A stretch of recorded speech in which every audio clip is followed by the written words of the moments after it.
নমস্কার। বাজে কথা ছেঁড়া বার্তার জগতে আমি হিমাদ্রি বন্দ্যোপাধ্যায় আরেকবার আপনাদেরকে জানাই সুস্বাগতম।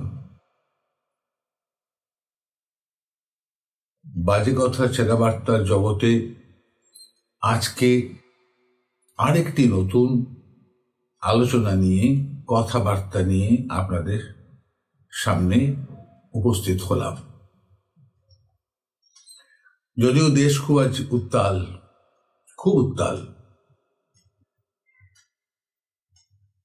আমাদের দেশের যে তিনটি স্তম্ভ, আইনসভা,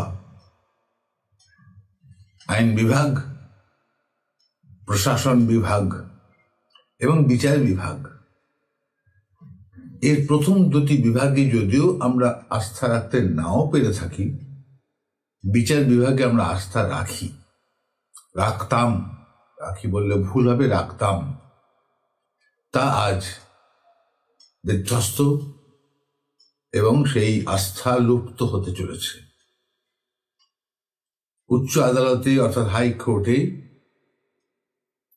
বিচারক এবং বিচারকের মধ্যে এক গোলযোগ বেঁধে গিয়েছে এবং গোলযোগটি অত্যন্ত গুরুতর এবং সেটি নিয়ে চলে যাওয়া হয়েছে সুপ্রিম কোর্টে। এখানে সুপ্রিম কোর্টে যাচ্ছে কোনো মামলাকারীর বিষয় হয়ে নয়, এক বিচারক আর এক বিচারকের বিরুদ্ধে বক্তব্য রেখেছেন, আবার বিপরীত ঘটেছে। এ অবস্থায় আমাদের আস্থা বিচার বিভাগের ওপর টলে যাচ্ছে। এমনি একটা অত্যন্ত মন্দ বাতাবরণের দিন আজকে। হয়তো আমার এই কথাবার্তা আগামীকাল প্রকাশিত হবে না, আগামীকাল আপনাদের কাছে একটি কাহিনী নিয়ে আসা হবে, যেমন আমি প্রতিশ্রুতি দিয়েছিলাম।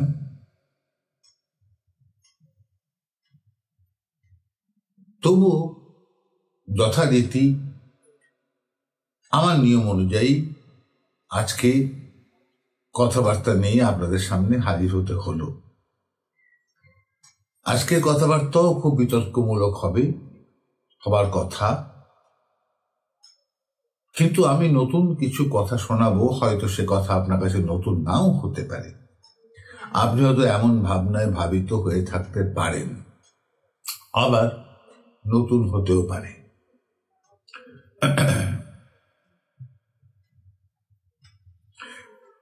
ধরুন রাতারাতি কোনো এক অজ্ঞাত কারণে আমাদের সকলের মাথাটি যদি ঘাড় থেকে ঘুরে পিছন দিকে চলে যেত,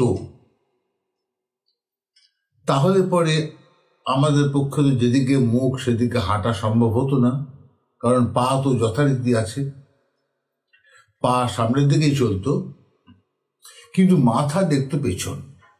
সামনে কি আছে, ভালো বা মন্দ, তা আমাদের চর্মচক্ষু প্রত্যক্ষ করতে পারবে না যদি এমনটা ঘটে। কিছু কিছু মানুষের বোধ হয় এই মাথাটি ঘাড় থেকে ঘুরে পিছন দিকে চলে গিয়েছে। তারা যাচ্ছেন সামনের দিকে পায়ের গতি অনুযায়ী, কিন্তু দৃষ্টি পেছনে পড়ে আছে। বিষয়টি বোধহয় জটিল লাগলো, আমি একটু তরল করে দিই। আপনারা শুনে থাকবেন, আপনারা হয়তো বলেও থাকবেন যে আপনাদের যে শিশুবেলা ছিল, বাল্যকাল ছিল, যে কৈশোর ছিল, তারুণ্য ছিল, সে দিনগুলো বড় ভালো ছিল। যে অবস্থায় আপনি আজ আছেন, অর্থাৎ যৌবন বা প্রৌঢ়ত্ব, তা আপনার কাছে মধুর লাগছে না। আপনার মন চায় সেই দিনে ফিরে যেতে। তাহলে তো তাই হলো, পা সামনের দিকে হাঁটছে, ভবিষ্যতের দিকে, মাথা পেছন দিকে তাকিয়ে আছে। এ বিষয়ে এক বিখ্যাত ব্যক্তি বলেছেন যে যারা এমন ভাবে অতীতের দিকে মুখ করে শুয়ে থাকে, তারা হয় জন্মাননি অথবা তারা মারা গিয়েছেন, তারা জীবিত হতে পারে না, কারণ তারা বর্তমানে বিদ্যমান, ভবিষ্যতের দিকে অগ্রসরমান, অথচ তার দৃষ্টি পেছনে। এবং কোনো কোনো গানেও শোনা যায়, আগে কি সুন্দর দিন কাটাইতাম। যদিও আমিও জানি না, তিনিও জানেন না এই আগে মানে কি, কোন আগে। আমার বাবা আজ জীবিত নেই। 1984 সালে তিনি মারা গিয়েছেন। তার মুখেও শুনেছি আগে কি সুন্দর দিন কাটাইতাম। আমার যে ঠাকুরদা, তার মুখেও একই কথা শুনেছি। তো বাবার আগেটা কোনটি এবং ঠাকুরদার আগেটা কোনটি, সেটি কি অষ্টাদশ শতাব্দী, কোন শতাব্দী, কোন সময়টা, কোন যুগটা তাদের কাছে খুব প্রিয় মনে হচ্ছে, এবং সেটি কি সবার কাছে প্রিয় মনে হচ্ছে? আর যদি প্রিয় মনে হয়ও, তুমি তো সেই যুগে আর বসবাস করছো না, তুমি আছো বর্তমানে। এই যুগকে অগ্রাহ্য করে, এই যুগের কোনো ভালো জিনিস চোখে পড়ে নেই এমন অবস্থায় যদি কেউ অতীতের দিকে মুখ করে থাকে, তবে সত্যি তো সে জন্মায়নি অথবা মৃত। তার দ্বারা কোনো মঙ্গল সাধন হয় কি, হওয়ার সম্ভব কি? সে তো বর্তমানকে ভালোই বাসেনি, কারণ সে মনে করে আগে কি সুন্দর দিন কাটাইতাম, মানে এখন অসুন্দর দিন। এই কথা কি সত্য? আগে যা ছিল সব সুন্দর। অর্থাৎ কি সুন্দর থাকতে পারে আমরা অনুমান করতে পারি। আগে আমাদের দেশের জনসংখ্যা কম ছিল, ফলে হয়তো অনেকের খাদ্য ছিল। জনসংখ্যা বৃদ্ধিতে খাদ্যে টান পড়েছে, মূল্য বৃদ্ধি ঘটেছে। এটা তাদের সুন্দর দিন হতে পারে। অথবা সে সময় পরিবেশ, বাতাবরণ অনেক পবিত্র ছিল। গ্লোবাল ওয়ার্মিং বা বিশ্ব উষ্ণায়ন এমনভাবে চেপে ধরেনি আমাদের এই সভ্যতাকে। আগে সুন্দর দিন কাটাতাম, কোনো সন্দেহ নেই। কিন্তু আগে তো সব সুন্দর ছিল না। রাস্তাঘাট ছিল না, চলাফেরার উপায় ছিল না, বহু রকম যানবাহন ছিল না, বিদ্যালয়, মহাবিদ্যালয়, বিশ্ববিদ্যালয় ছিল না, পড়াশুনো ছিল না, অনেকেই পড়াশুনো করতে পারত না। যারা পড়াশুনো করতে পারত তাদের দৌড় বড় জোর স্কুল গণ্ডি, ম্যাট্রিক কিংবা স্নাতক। খুব সৌভাগ্যশালী যুবক বা যুবতী। এই সবে কি সুন্দরের দৃষ্টান্ত? মনে হয় না। আজকে সুন্দর নয়, অসুন্দর। হ্যাঁ, বলতেই পারি অসুন্দর। কি অসুন্দর? একটু আগেই বললাম যে আজকে আর বিচার বিভাগের উপর আমরা ভরসা রাখতে পারছি না। তাদের মধ্যে কোন দল চলছে, আদালতের মধ্যে রাজনীতি ঢুকে গেছে, রাজনৈতিক প্রভাবে বিচারক কাজ করছে বলে অভিযোগ আসছে। জনসংখ্যা হু করে বেড়ে 140 কোটি হয়ে গিয়েছে। এত খাদ্য কোথায়? এত চাকরি কোথায়? এত স্থান কোথায়? এদেরকে সংকুলান করা হবে। সমস্যা, সংকট। আগে বহুতল বাড়ির জঙ্গল ছিল না, ভালো সময় ছিল। আজ চারদিকে বহুতল বাড়ির জঙ্গল। পরিবেশ দূষিত হচ্ছে, আরো অনেক কথা বলা যায় আজকে অসুন্দরের। আর আগে তার অসুন্দরের তালিকা দেওয়া যায়। আজকে সবই অসুন্দর, সুন্দর নেই। বিজ্ঞান অনেকটা দূর হেঁটে এসেছে। আজ আর টিউবারকুলোসিস হলে মানুষ মরে যায় না, হয়তো অচিরেই ক্যান্সার হলে মানুষ মরে যাবে না। চলছে আবিষ্কার, গবেষণা।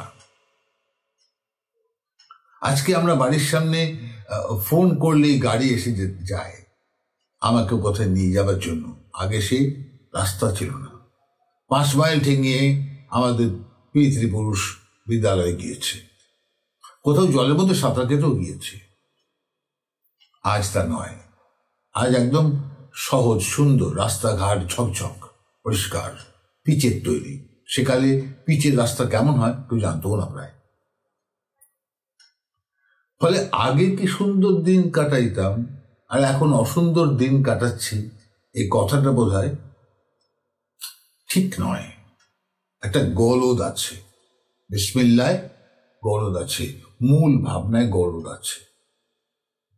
আমার এই উপলব্ধি, এই আমার অনুভব, এই অনুধাবন, আমার এই কথাগুলো শুনলে হাসি পায়। যারা আজকে মনে করে, স্মরণ করে তার শিশুবেলার কথা, বাল্যকালের কথা, আমার বেশ মনে হয় যে বাল্যকালে তারা যে কত পীড়িত হতো, সেই সময় যদি গিয়ে দাঁড়ায়, আর যদি হঠাৎ কোনো এক কারণে, অজ্ঞাত কারণে সে বালক হয়ে যায়, সে আবার বলবে বালক বয়স আমি চাই না, আমি যুবক হতে চাই। বালক বয়সের লোকের শাসন অনুশাসন শুনতে শুনতে আমি পর্যুদস্ত, আমায় মুক্তি দাও, আমায় আবার যুবক করে দাও। নিজের অবস্থানে খুশি মানুষ সাধারণত হয় না। আমরা এত দীর্ঘ আলোচনা আজ করবো না, অতীতের একটি বিশেষ বৈশিষ্ট্যকে ধরে আজ কথা বলবো। প্রায় বাড়িতে শুনতে পাওয়া যায়, প্রায় মানুষের কাছে শুনতে পাওয়া যায়, আজকে সব নিউক্লিয়াস ফ্যামিলি, অর্থাৎ ছিন্ন ভিন্ন ফ্যামিলি, পরিবার। যে ভদ্রলোকের 4 পুত্র, তাদের 4টি পৃথক পৃথক পরিবার। কিন্তু আগে তা ছিল না, আগে একান্নবর্তী ছিল। আজকে হলো তা পৃথগান্য। তারা বলেন যৌথবদ্ধ পরিবার, যৌথ পরিবার অনেক ভালো ব্যবস্থা, সুন্দর ব্যবস্থা। তারা মনে করেন, বলেন, কোথাও কোথাও লেখেনও। অনেক অতীতের কথা ধরে নিন, যৌথ পরিবার ভাঙা শুরু হয়েছে দ্রুতগতিতে বিগত শতাব্দীর 3-4 দশক থেকে ভাঙা শুরু হয়েছে। ভাঙা কি এমনি শুরু হলো? কোনো দৈত্য এসে ভেঙে দিয়ে গেল? কোনো অশুভ শক্তি এসে ভেঙে দিয়ে গেল? বলা হয় আমাদের দেশকে 2 ভাগে ভাগ করা হয়েছে, ভারত এবং পাকিস্তান, ইংরেজরা করেছে। সম্ভব? নিশ্চয়ই সম্ভব না। বিভক্ত ছিল ভেতরে ভেতরে, সেটাকে তারা ব্যক্ত করে দিয়েছে। ঠিক তেমনি ভাবেই এই যে পরিবারগুলো ভেঙে ভেঙে যাচ্ছে এবং নিউক্লিয়াস পরিবার তৈরি হচ্ছে। এক এক ছেলে, বাবার এক এক ছেলে একটা ফ্ল্যাট কিনে চলে যাচ্ছে বা জমি কিনে বাড়ি করছে। এ তো খুব আজকের কথা নয়, পুরোনো দিনের কথা। পুরোনো দিন থেকেই তো সূত্রপাত। আর সত্যিই কি যৌথ পরিবার বড় ভালো ছিল? যৌথ পরিবারে যারা থাকতেন, যারা সেই সময়কার শিশু বালক ছিল, বা যারা যুবক তরুণ, ভালো ছিল তারা। যারা বলেন এই কথাটি যে আজকে নিউক্লিয়াস পরিবার ভালো নয়, মোটেই ভালো নয়, এ সভ্যতার এক অপভ্রংশ হয়ে গেছে, তারা বোধহয় কোনোদিনও যৌথ পরিবারে থাকেননি বলেই আপাত মনে হচ্ছে যে কাকা, জ্যাঠা, কাকিমা, জেঠিমা, আমার মা, আমার বাবা, সকলের মিলিত একটি পরিবার। সে পরিবারে আমি আছি, জন্মেছি, বড় হচ্ছি, বালক হচ্ছি, কিশোর হচ্ছি, তরুণ হচ্ছি, যুবক হচ্ছি। একটা অদ্ভুত বাতাবরণ, একটা অদ্ভুত মিলনের দৃশ্য প্রতিদিন দেখতে পাওয়া যায়। প্রতিদিন খেতে বসছে অন্তত, যদি 4টি পুত্র থাকে ভদ্রলোকের, সেকালে অন্তত ওই বাড়িতে 40টা পাত পড়ে। কারণ সেই সময় বহু সন্তান ছিল, এক একজনের সন্তান সংখ্যা 8, 9, 10, আজ বড় জোর 2। সুতরাং অতগুলো যে বাড়িতে পাত পড়ছে, সত্যিই কি তারা খুব সুখী ছিল? না নিজেদের মধ্যে খিওখিওয়ি, মনে মনে গন্ডগোল, মনে মনে দূরত্ব, মনে মনে শত্রুতা, ঈর্ষা, এগুলো চলত? কোনটা? আজকে নিউক্লিয়াস পরিবারে এর কোনো স্থান নেই। আমার পরিবার সম্পূর্ণ আলাদা। আমি, আমার স্ত্রী, আমার সন্তান। আমার কোনো দিক তাকাবার দরকার নেই। আমার উপর কারোর মাতব্বরের প্রয়োজন নেই, মুরব্বি আনার প্রয়োজন নেই। কেউ আমাকে নিয়ন্ত্রণ করতে আসবে না, কিচ্ছু করতে আসবে না। আমার পরিবার আমিই দেখব। ক্ষতি করলে আমিই করব, ভালো করলে আমিই করব। আমার সন্তানকে কোথায় পড়াবো, কোথায় কি শেখাবো, সম্পূর্ণ আমার সিদ্ধান্ত। কারো সিদ্ধান্তের উপর আমাকে ভরসা করতে হবে না।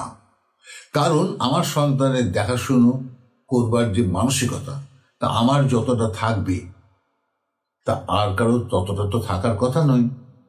অসম্ভব। তারা যদি আমার সন্তানকে দেখাশুনোও করে, দুবেলা খেতে দেয়, ঘুম পাড়িয়ে দেয়, তথাপি থাকবার কথা নয়। কারণ এই সন্তানটি অচিরে ভবিষ্যতে আমাকেই রক্ষণাবেক্ষণ করবে, আমাকেই দেখবে। আমাকে দেখার পর, আমার স্ত্রীকে দেখার পর যদি সময় থাকে, সুযোগ থাকে, তবে কাকা জেঠিকে দেখবে। এটাই তো ঠিকঠাক। ফলে যৌথ পরিবারে যে গন্ডগোল, ভেতরে ভেতরে গন্ডগোল, যা লোকে বলে না, বলে খুব সুখময় অবস্থা। আমি যৌথ পরিবারে থেকেছি। যৌথ পরিবারে নিরীহ নির্বিবাদী মানুষ হিসেবে আমার মা পরিশ্রম করতে করতে করতে করতে কঙ্কালসার হয়ে গিয়েছেন। কঙ্কালসার হয়ে গিয়েছিলেন তিনি, কারণ তিনি নির্বিবাদী, নিরীহ। আর আমার অপর 2 কাকিমা, তারা স্থূলকায়া হতে হতে বাত ও ব্যাধিতে আক্রান্ত হয়েছিলেন। তারা কাজ করতেন না সংসারে, বড় চতুর ছিলেন, আমি চোখে দেখেছি। এবং যেহেতু আমার মা সারাদিন পরিশ্রম করছেন, আমাদের গালে মা কোনোদিনও মাতৃ চুম্বন দিতে পারেননি। সে অবসরই তার হয়নি, আমাদের ঘুম পাড়ানো তার হয়নি। আর বহু সন্তানের জন্য আমার বাবা, তিনি তো ঠিকঠাক জানতেন না আমাদের সবার নাম কি, কে কোন ক্লাসে পড়ি। হয়তো আমাদের নাম তিনি ভাবতেন নিকির মিকির চামচিকির। এই তো আমাদের অস্তিত্ব ছিল। কোথায় পিতৃ প্রেম, কোথায় মাতৃ প্রেম। কোনোদিনও বাবা আমাদের হাত ধরে চিড়িয়াখানা নিয়ে যাননি, কোনোদিনও মিউজিয়াম নিয়ে যাননি, সার্কাস দেখাননি। কিচ্ছু আমাদের জীবনে আমরা পাইনি। এবং তৎকালীন দিনে কোনো এক ভাই, ধরা যাক সেজ ভাই, সে তার স্ত্রীকে নিয়ে সিনেমা দেখতে, বায়োস্কোপ দেখতে যাবে ঠিক করেছে, যেতে পারছে না।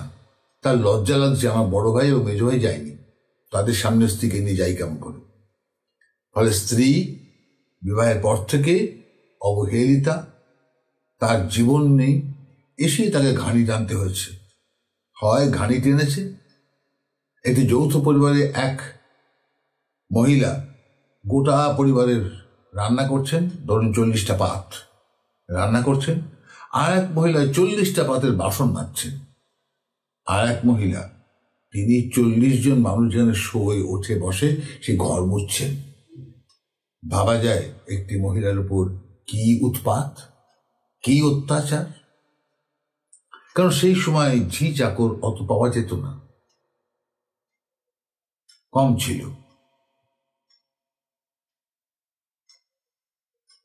আর রয়েছে অর্থনৈতিক বিষয়। যদি প্রশ্ন করা যায় যে যৌথ পরিবার ছিল সেই সময়, কি করে তারা থাকতো যৌথ পরিবার? গন্ডগোল হতো নাকি?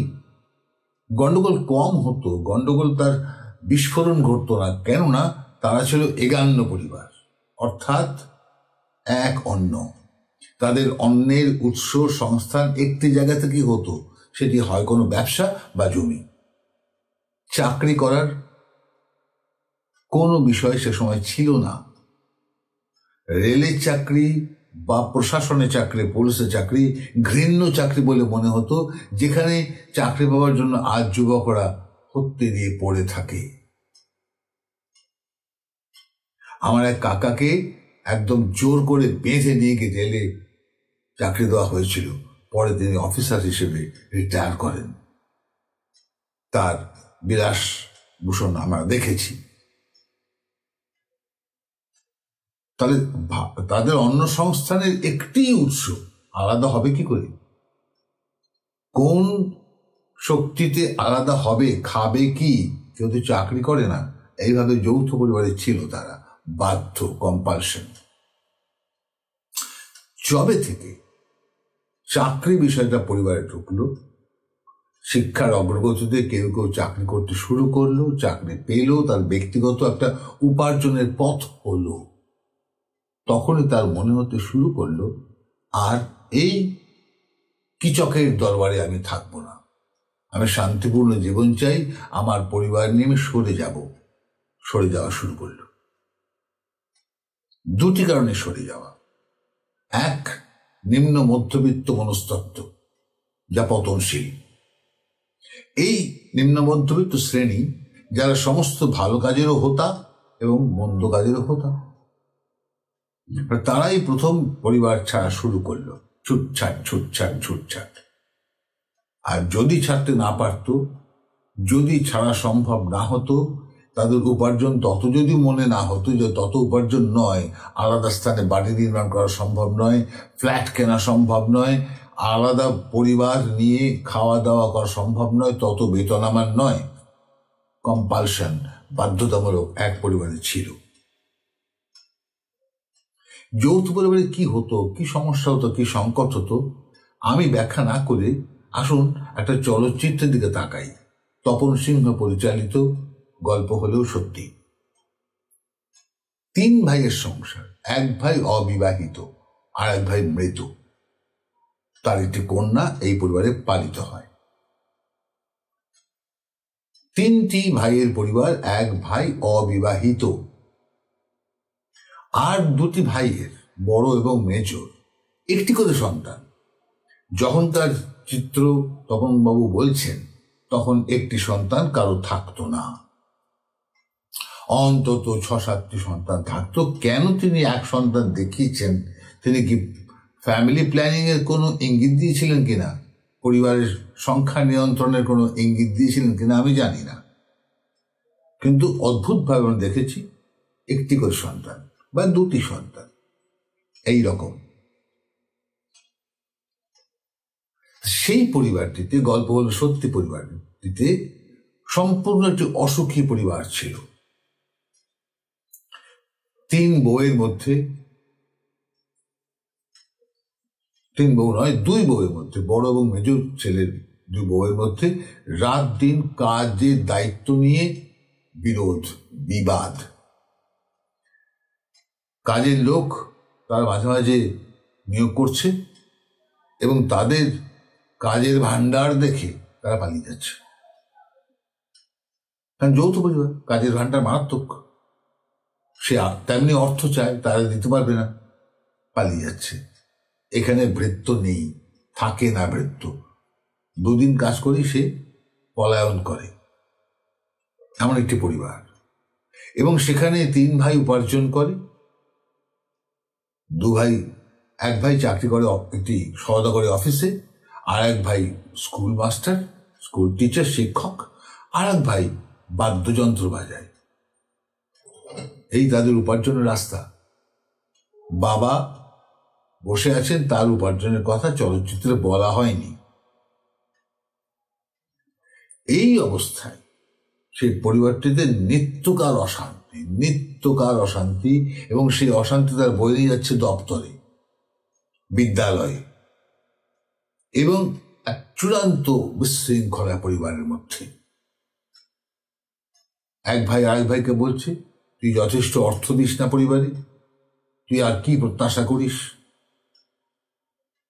এক বউ আরেক বউকে বলছে, আরাম করিস না, কাজে হাত দে, পরিবারে গড়াচ্ছিস, আমি একাই খেটে মরব। এগুলো নিম্ন মধ্যবিত্ত শ্রেণীর একদম গোড়াকার চরিত্র।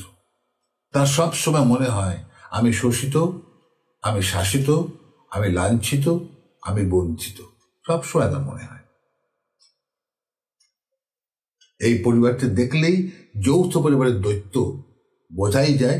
যদিও এখানে অত সন্তান নেই, সন্তান যদি বৃদ্ধি ঘটত, যদি 3 ভাই বিবাহিত হতো এবং তাদের সন্তান সংখ্যা সেই সময় অনুসারে যত সংখ্যক হওয়ার কথা তত সংখ্যক হতো, তাহলে এ বাড়িতে 40টা পাত পড়ত।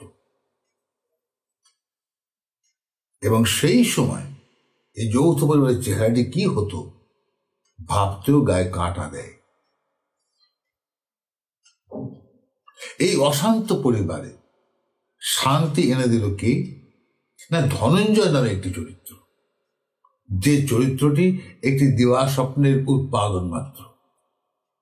অমন মানুষ, অমন মৃত্যু পৃথিবীতে হয় না, এবং সে একটি প্রতীক হিসেবে এখানে আসে, শান্তির প্রতীক, শান্তি স্থাপনের প্রতীক। এই তো চলচ্চিত্রে হয়, এ তো বাস্তবে হয় না। আমার বাড়ির যৌথ পরিবারের গভীরতম সমস্যাগুলোকে সমাধান করবার জন্য কোনো বহিরাগত এসে শান্তি এনে দেবে না, সে বরং যে অশান্তি যোগ করবে, এটাই স্বাভাবিক।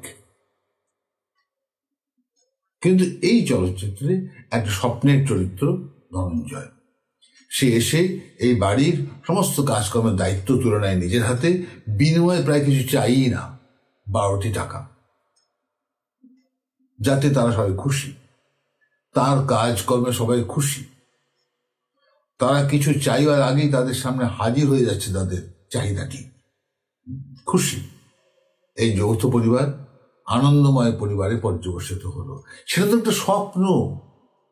গল্পের লেখক বা নির্দেশক মানুষকে স্বপ্ন দেখিয়েছেন যে যদি তোমাদের পরিবারের মধ্যে শান্তি আনতে পারো, তোমরা একে অপরকে ভালোবাসতে পারো, একে অপরের প্রশস্তি গাইতে পারো, তবেই তুমি সুখী হবে, অন্যথায় চূড়ান্ত অসুখী হবে।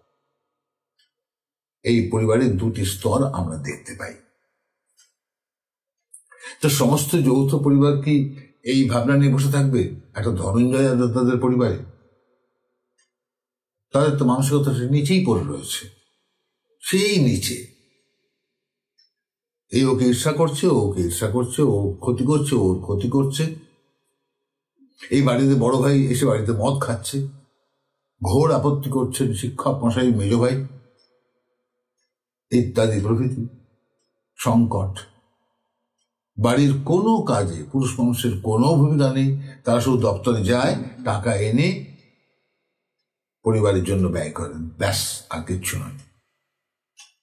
কোনো স্ত্রীর সঙ্গে কোনো সাহচর্য, কোনো সাহায্য, কোনো সহযোগিতা কিচ্ছু তারা করে না, তথাকথিত পুরুষ মানুষ। এই যৌথ পরিবার, এই পরিবারের স্বপ্ন দেখছে আজকে মানুষ যে যৌথ পরিবার ছিল, ভালো ছিল। আদৌ নয়, আদপে নয়। বাধ্যতামূলকভাবে যৌথ পরিবারে তারা থাকতো।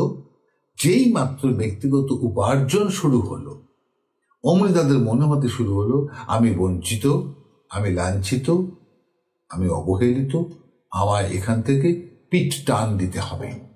এবং সে দিয়েও দেয়।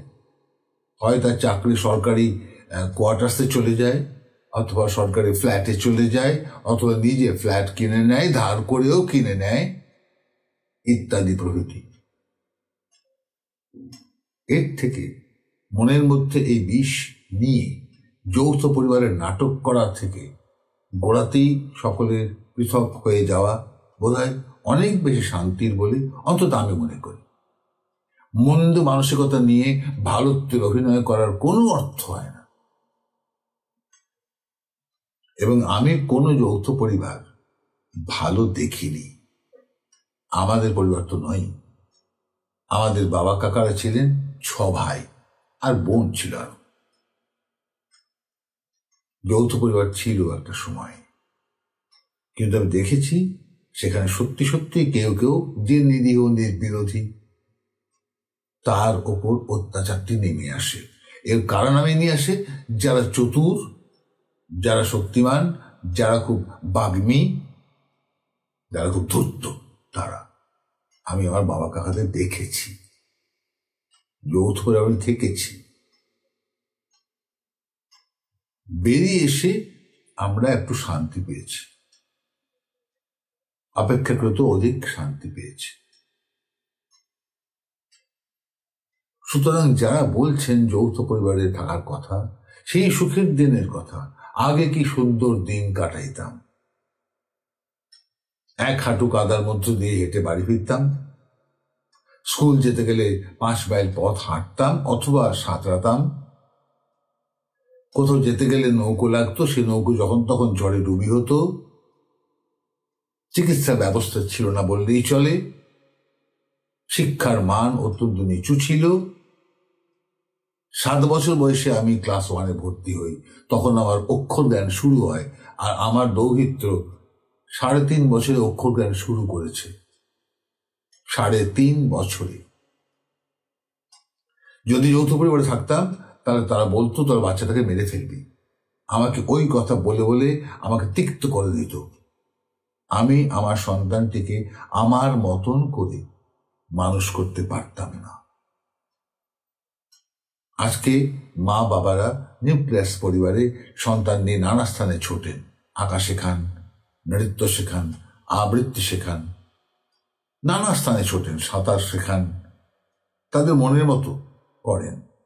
চান আমার সন্তানটি ব্যস্ত থাকুক, খেলবার মাঠ নেই, কোথাও খেলতে যেতে পারবে না, এর মধ্যে ব্যস্ত থাকুক, বাড়ি আসুক, খাক দাক, পড়াশোনা করুক, ক্লান্ত হবে, ঘুমিয়ে পড়বে।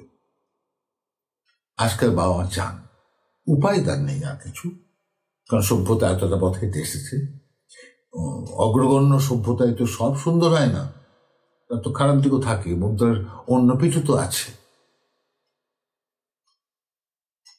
সুতরাং আমার আজও মনে হয় আপনারা যারা যৌথ পরিবারের স্বপ্ন দেখছেন, নিউক্লিয়াস পরিবারে থেকে, জন্ম থেকে, তারা একবার যৌথ পরিবারে ফিরে যাওয়ার চেষ্টা করে দেখুন। দেখবেন ওই পরিবার আর যৌথ হবে না। মানসিকতাটি নেই, ছিল না কোনো কালে। যৌথ হবে কেমন করে? এই ছিল আমার আজকের বক্তব্য। যাই আমরা মন্তব্য করি ভেবে করা উচিত, বুঝে করা উচিত, এবং সেই জীবনে প্রবেশ করে তারপর তার আস্বাদ মানুষকে জানানো উচিত। আগে কি সুন্দর দিন কাটাইতাম বলাটি একটি কথার কথা মাত্র, এর কোনো তাৎপর্য নেই, কোনো বৈশিষ্ট্য নেই। ওই অতীতের দিকে মাথা করে শুয়ে থাকা মাত্র, আর কিচ্ছু নয়। নমস্কার, শুভরাত্রি। আপনাদের কাছে অনুরোধ, যদি আমার কথাবার্তা ভালো লাগে, আপনাদের আগেই বলে রাখি, আমি আপনাদের যা বলছি তা আমার কাছে কোনো স্ক্রিপ্ট নেই। আমি সম্পূর্ণ মন থেকে আমার ভাবনাগুলো বলছি, কারণ স্ক্রিপ্টে লিখে রাখলে আরো সুন্দর সংঘবদ্ধ হয়ে বলা যেত, সুসংহত কথাবার্তা হতো। কিন্তু যেহেতু আমি দৃষ্টিশক্তিতে ক্ষীণ হয়ে গেছি, আমার 80% দৃষ্টি চলে গেছে, ফলে যা আমায় বলতে হচ্ছে তা মন থেকে বলতে হচ্ছে, তাৎক্ষণিক বক্তৃতার মতন, এক্সটেম্পোর। তাই হয়তো কোনো কোনো গোলযোগ হচ্ছে, হয়তো কোনো কোনো গুরুত্বপূর্ণ কথাও হারিয়ে যাচ্ছে। তবু যতটুকু আমার কথাবার্তা মনে হয় ততটুকু আপনার সামনে নিবেদন করছি। যদি মনোপ্রুত হয় তাহলে লাইক করবেন, শেয়ার করবেন, সাবস্ক্রাইব করবেন। আর যদি মনোপ্রুত না হয় যথেষ্ট কমেন্ট করবেন, শুধু যুক্তি আর শালীনতার সহযোগে। নমস্কার।